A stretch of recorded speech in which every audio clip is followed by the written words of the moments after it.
स्थिति को बेखातिर 45 डिग्री खरारे मध्य बीजेडी करिला कर्मी समावेश आरंभ करिला उदला निर्वाचन मंडली रे निर्वाचनी प्रचार। गतकाली उदला ठारे बीजेडी रो कर्मी समावेश आयोजित होइथला। बीजेडी रो उदला विधायक प्रार्थी श्रीनाथ सोरेन एवं लोकसभा प्रार्थी सुधा मारांडी जोग देथिले। उदला ब्लॉक निमंते एक कर्मी सम्मेलन आयोजित होइथा बेले हजार हजार कर्मी एवं साधारण लोके एही समावेश रे जोग देथिले। ए समावेश माध्यम बीजेडी प्रचार आरंभ होला बोली कहिथिले प्रार्थी माने।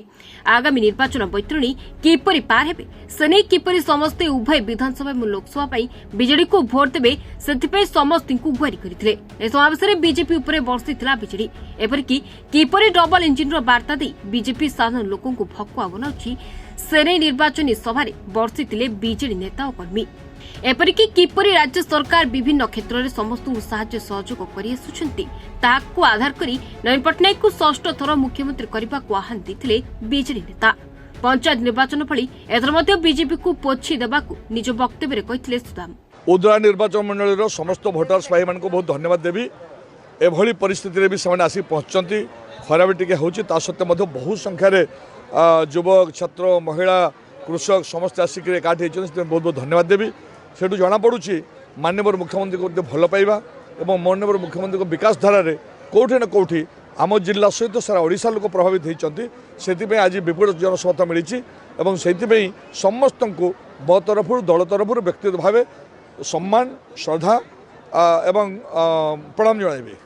आम निर्वाचन अवतीर्ण हो सारी माननीय मुख्यमंत्री नवीन पट्टनायक पुनर्बार जो लड़ाई कर सुजोग मत देती मुझे कृतज्ञता ज्ञापन करुड़ा ब्लॉक रे जो कर्मी सम्मेलन होती धन्यवाद देवी मोर साथी सभापति कर्मकर्ता ब्लॉक चेयरमैन और समस्त कर्मकर्ता माने जो कार्यक्रम करते रुद्रता सत्वे जो हजार हजार लोक आज आसी केवल तांकर नेता माननीय मुख्यमंत्री नवीन पट्टनायक को भल पाँच आज जो गरीब हित जो योजना कर समस्त जो योजना से योजना ही आकर्षित करिछि।